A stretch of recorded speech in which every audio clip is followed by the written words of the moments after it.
현명한 사람은 화를 내지 않는다. 부처님을 비롯하여 동서양의 수많은 철학자들이 공통적으로 남긴 말입니다. 순간의 분노를 참지 못하고 화를 내서 사람을 잃거나 기회를 잃거나 물질을 잃었던 경험.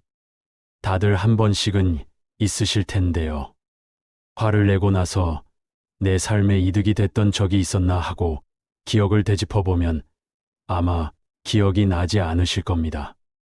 대부분의 경우 분노는 나쁜 결과를 초래하기 때문이죠.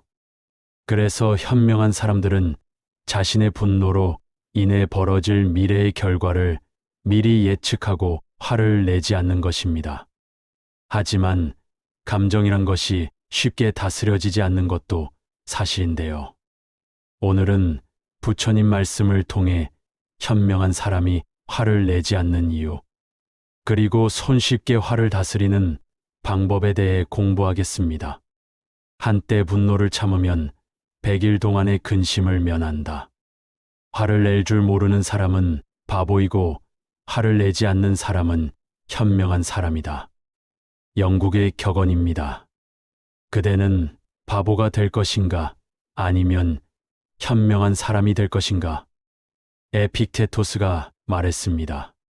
화낸 날들을 헤아려 보라. 나는 매일같이 화를 냈었다. 그러던 것이 이틀 만에, 그 다음에는 사흘 만에 화를 내게 되었다. 만일 화내는 일을 한 달 동안 있게 되거든 그때는 신에게 감사의 제물을 올려라. 분노는 어리석음으로 시작하여 후회로 끝나기 일쑤입니다. 그것은 억제할 것을 억제하지 못한 어리석음과 지배해야 할 것을 지배하지 못한 어리석음이 함께하기 때문입니다. 그것은 스스로가 주인이기를 거부하고 오히려 감정의 노예로 스스로를 전락시킨 데서 비롯됩니다.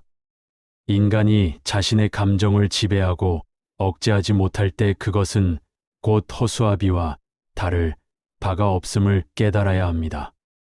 분노는 참을수록 좋습니다. 분노는 혼자 오지 않습니다. 동시에 많은 감정들을 동반합니다. 미움과 슬픔, 갈등과 애증, 좌절과 실패, 고통과 죽음, 후회와 미련이 그것들입니다. 분노라는 감정은 그만큼 많은 그림자를 들이우고 다닙니다. 한 번 참아낸 분노가 그대에게 얼마나 엄청난 희열을 안겨주는지는 스스로 겪어야만 알 수 있습니다. 데카르트는 말했습니다. 남을 증오하는 감정은 얼굴에 주름살이 되고 남을 원망하는 마음은 고운 얼굴을 추악하게 변모시킨다. 그의 반대편에서 사랑의 감정은 신체에 조화된 따스한 빛을 흐르게 하고 맥박을 보통 때보다 고르고 기운차게 움직이게 한다는 것입니다. 분노는 자신과 타인 모두에게 해를 끼치는 강력한 감정이며 그 영향은 때로는 예상치 못한 결과를 낳을 수 있습니다. 한때의 분노를 참으면 100일 동안의 근심을 면한다는 말은 분노의 순간적인 통제가 장기적인 평화와 조화를 가져다 준다는 중요한 의미를 담고 있습니다. 이는 분노의 순간적인 표출이 장기적으로 해로운 결과를 초래할 수 있음을 시사합니다. 부처님께서는 분노는 미혹의 장막과 같아 우리의 지혜를 가린다고 말씀하셨습니다. 이는 분노가 우리의 판단력을 흐리게 하고 올바른 결정을 내리는데 방해가 됨을 의미합니다. 분노는 우리의 마음을 혼란스럽게 하고 사물을 있는 그대로 보지 못하게 합니다. 고대 그리스 철학자 에픽테토스는 분노는 자신에게 상처를 주는 것처럼 다른 사람에게도 상처를 준다라고 말했습니다. 분노는 단순히 자신에게만 영향을 끼치는 것이 아니라 관계에 있는 타인에게도 부정적인 영향을 미칩니다. 이는 분노가 개인적인 감정이지만 그 영향은 사회적이라는 것을 시사합니다. 분노를 다스리는 방법 중 하나는 명상과 같은 정신적 수행입니다. 불교에서는 마음을 고요히 하여 분노를 잠재운다고 가르칩니다. 명상은 우리가 분노를 인식하고 조절하는 능력을 향상시키는데 도움이 될 수 있습니다. 이는 분노를 감소시키고 내적 평화를 이루는데 유용한 도구가 될 수 있습니다. 대화와 의사소통도 분노를 다스리는데 중요한 역할을 합니다. 상대방의 입장을 이해하고 자신의 감정을 건강하게 표현하는 것이 중요합니다. 소크라테스는 자신의 감정을 이해하고 타인과 의사소통하는 것이 중요하다고 강조했습니다. 분노의 감정을 효과적으로 관리하고 해소하는 데는 상대방과의 소통이 필수적입니다. 분노를 키우지 마세요. 분노가 심하면 기운을 상하게 되고 생각이 많으면 정신을 소모합니다. 정신이 피로해지면 마음이 수고롭게 되고 기운이 약해지면 질병이 생기기 마련입니다. 슬픔과 기쁨을 크게 하지 말고 음식은 마땅히 고르게 취할 것이며 계속해서 밤에 취하는 일이 없게 할 것이며 새벽에 화내는 일을 가장 경계해야 합니다. 로마 황제 페르디난트가 부다의 주위에서 헝가리 왕 요한네스와 싸울 때의 일입니다. 독일의 장군 라이샤는 죽은 기사의 시체가 운반되는 것을 눈여겨보고 있었습니다. 그는 기사가 전투에서 용감하게 싸우는 모습을 보았기 때문에 상심하여 기사의 죽음을 슬퍼했습니다. 라이샤는 죽은 기사의 신원을 확인하려고 갑옷과 투구를 벗기게 했습니다. 순간 그의 눈앞에 그의 아들이 싸늘한 시체로 누워있는 것이 아닌가. 주변에 있던 많은 사람들이 그 광경에 울부짖었습니다. 그러나 라이샤는 아무 말이 없었습니다. 눈물도 흘리지 않았습니다. 눈 한 번 깜빡하지 않고 아들의 시신을 응시하다가 끝내는 빳빳하게 서서 그대로 죽고 말았습니다. 엄청난 슬픔은 사람의 기력을 통째로 삼켜버립니다. 큰 슬픔은 말이 없습니다. 슬픔은 마음이 죽는 것보다는 크지 않고 몸이 죽는 것과 버금간다라고 장자도 말하지 않았던가요? 분노가 심하면 기운을 상하게 됩니다. 생각이 많으면 정신이 소모됩니다. 정신이 피로해지면 마음이 수고롭습니다. 따라서 기운이 약해지면 질병이 생기기 마련입니다. 기쁨 역시 마찬가지입니다. 너무나 큰 기쁨은 말이 없습니다. 어떠한 기쁨이라도 등에 고통을 얻고 있다고 하지 않던가요? 그대의 기쁨은, 그대의 슬픔은 부디 아름다움으로 치장하세요. 과격하지만 않으면 그대의 마음에는 항상 아름다움으로 꽃핀 슬픔과 기쁨이 함께 어우러질 것입니다. 분노와 걱정은 마음과 몸에 부정적인 영향을 미칩니다. 이러한 감정들은 기운을 소진시키고 정신적, 육체적 건강을 해치는 원인이 됩니다. 부처님께서는 마음이 몸을 끄니 마음이 고요하면 몸도 건강해진다고 말씀하셨습니다. 이는 마음의 평화가 전체 건강의 중요함을 시사합니다. 플라톤은 몸의 건강은 영혼의 건강에 달려 있다고 말했습니다. 이는 정신과 육체가 상호 연결되어 있음을 나타냅니다. 스트레스와 분노는 정신적 건강뿐만 아니라 육체적 건강에도 영향을 미칩니다. 모든 감정, 특히 부정적인 감정은 인식하고 관리해야 합니다. 유명 작가 마르쿠스 아우렐리우스는 우리의 삶은 우리의 생각에 의해 형성된다고 말했습니다. 이는 우리의 생각과 감정이 우리의 실제 경험에 영향을 미친다는 것을 의미합니다. 분노는 종종 오해에서 비롯되며 이를 해소하기 위해서는 자기 인식과 이해가 필요합니다. 불교에서는 분노는 무지의 아들이라고 가르칩니다. 이는 분노가 무지에서 비롯된다는 것을 의미하며 더 깊은 이해를 통해 분노를 해소할 수 있다는 점을 시사합니다. 건강한 정신 상태를 유지하기 위해서는 균형 잡힌 생활 방식이 필요합니다. 이는 건강한 식습관, 적절한 운동, 충분한 수면, 그리고 스트레스 관리를 포함합니다. 이는 모두 몸과 마음의 건강을 지키는데 기여합니다. 자신의 감정을 이해하고 관리하는 것은 자기 인식과 자기 조절의 중요한 부분입니다.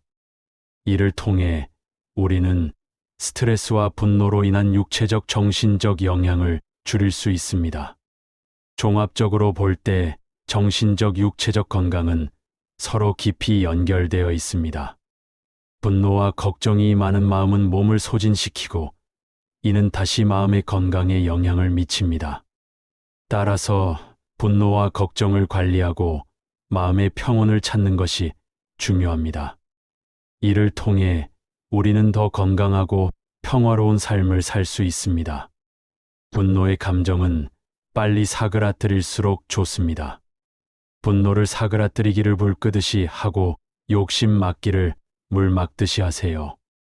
분노야말로 어리석음의 표본과 같습니다. 노여움을 달랠 줄 알아야 합니다. 노여워하는 자신을 억누르고 이겨내야 합니다. 그렇지 못하면 노여움이 자신을 먹어 치울 것입니다. 처칠에 관한 에피소드를 소개합니다.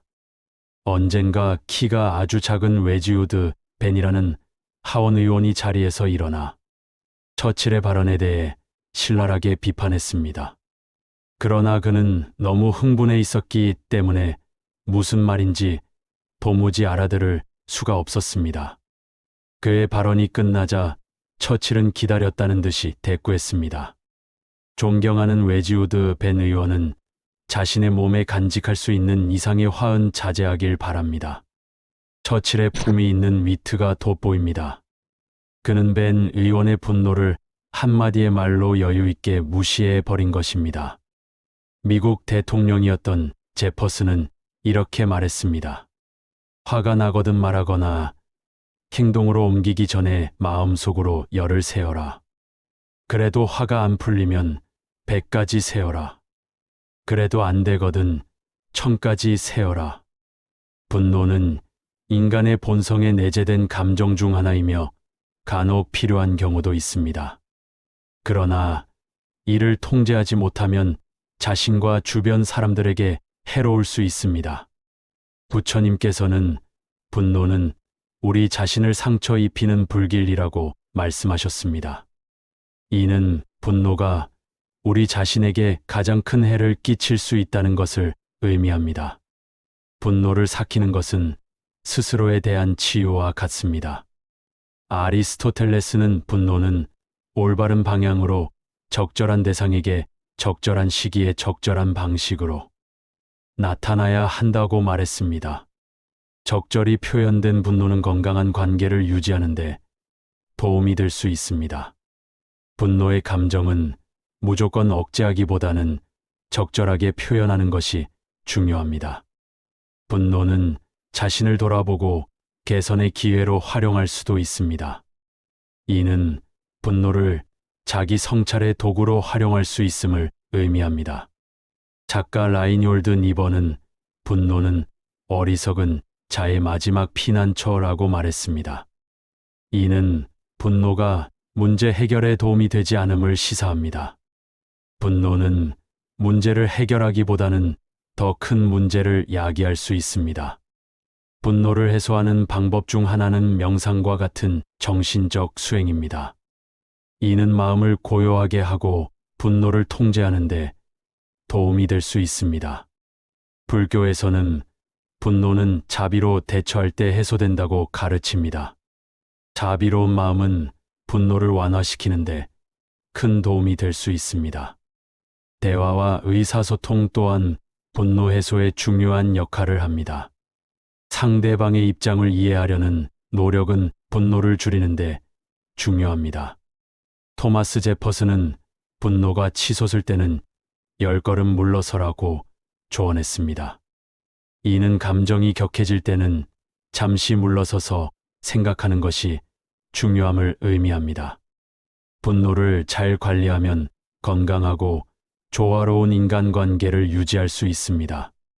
이는 개인적인 성장과 발전에도 기여합니다. 결국 분노를 적절히 관리하고 해소하는 것은 자신과 주변 사람들의 행복에 기여합니다. 덕성을 키우는 것은 인간의 의무입니다.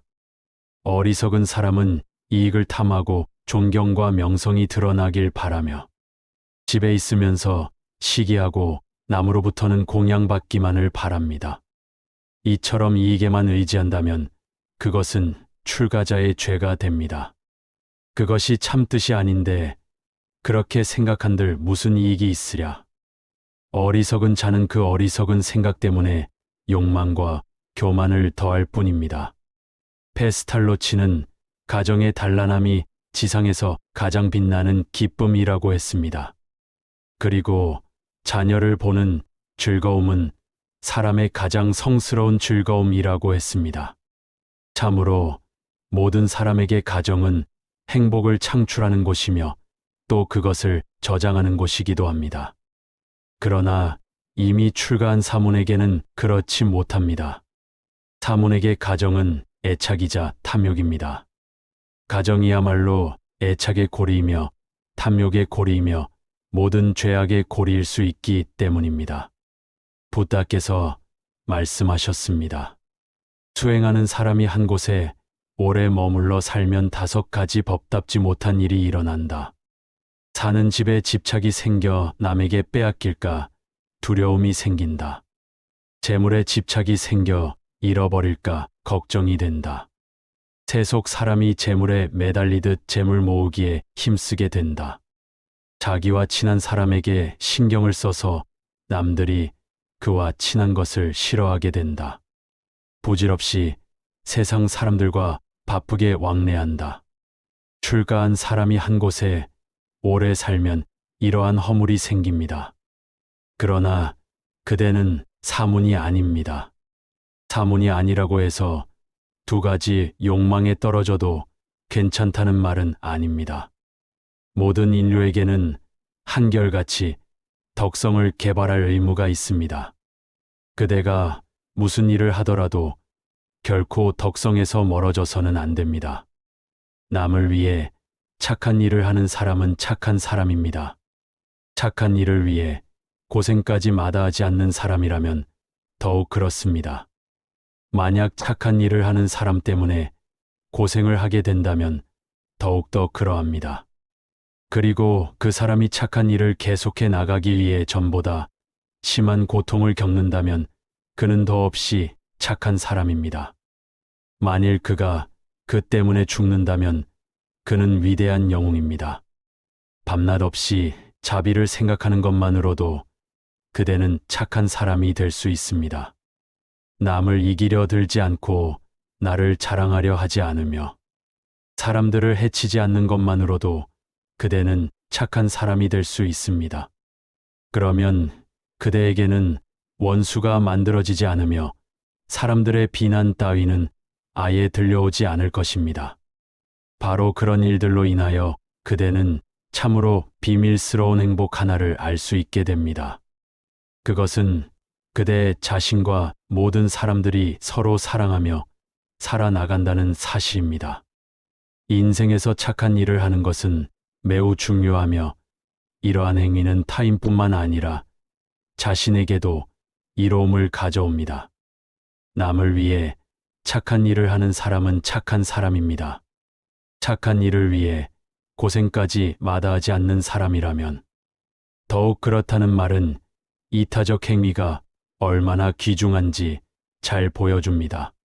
이러한 행위는 타인의 삶에 긍정적인 영향을 끼치며 더 나아가 사회 전체에 좋은 변화를 가져올 수 있습니다.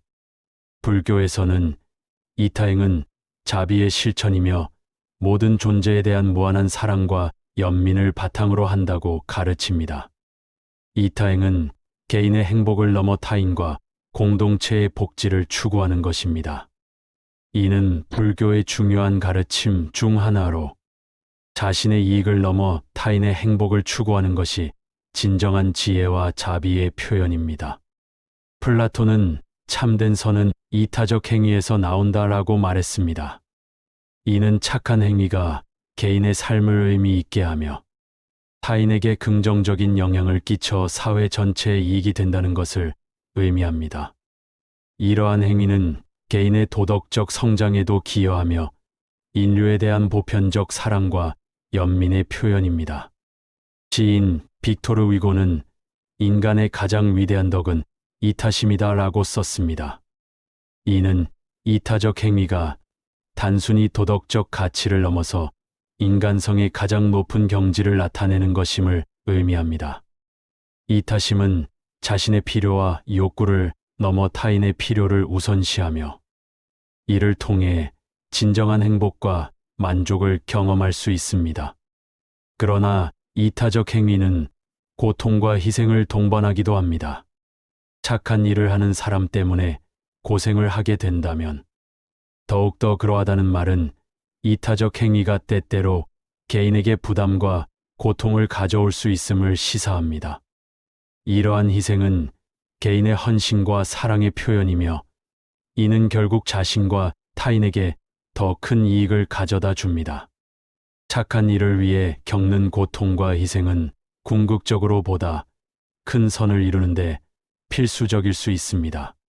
그 사람이 착한 일을 계속해 나가기 위해 전보다 심한 고통을 겪는다면 그는 더없이 착한 사람이다라는 말은 헌신과 희생이 더 큰 선을 위한 필수적인 과정임을 나타냅니다. 이러한 고통과 희생은 개인의 도덕적 성장을 촉진하며 사회의 긍정적인 변화를 가져올 수 있습니다. 어진 사람들을 본받아야 합니다. 선악을 깊이 관찰하면 마음이 그것을 두려워하고 꺼리는 것을 알 수 있습니다. 두려워하여 범하지 않으면 마침내 그로하여 근심이 없습니다. 그러므로 세상에는 복 있는 이가 있습니다. 그를 생각하여 그 행함을 따르면서 원하는 바를 훌륭히 이루면 복록이 더욱 두터워집니다. 선과 악을 자세히 들여다보면 피해야 할 것과 실천해야 할 것을 확연히 파악할 수 있습니다.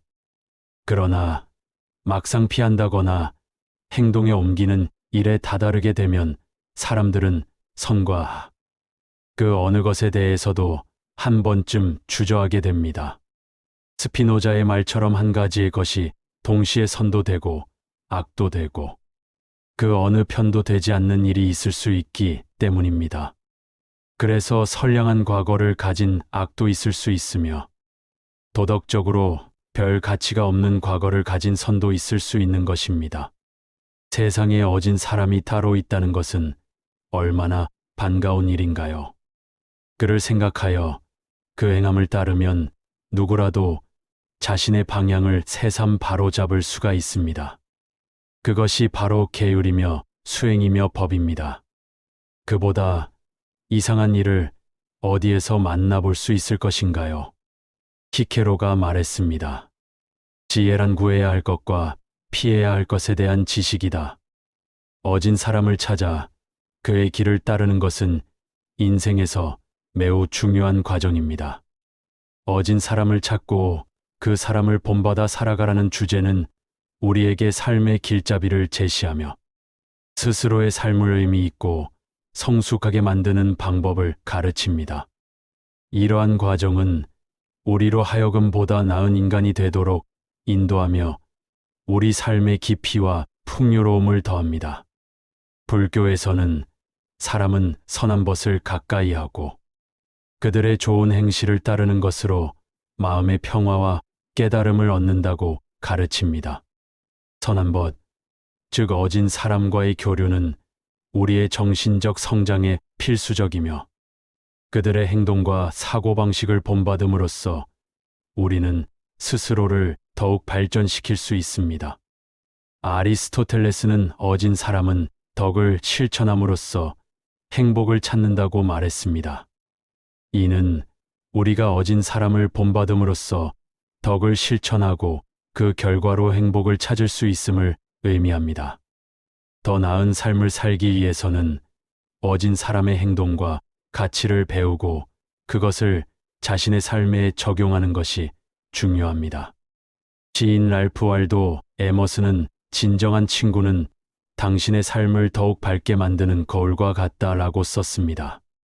어진 사람을 친구로 삼고 그들과 교류함으로써 우리는 자신의 삶을 더욱 밝고 긍정적으로 만들 수 있습니다.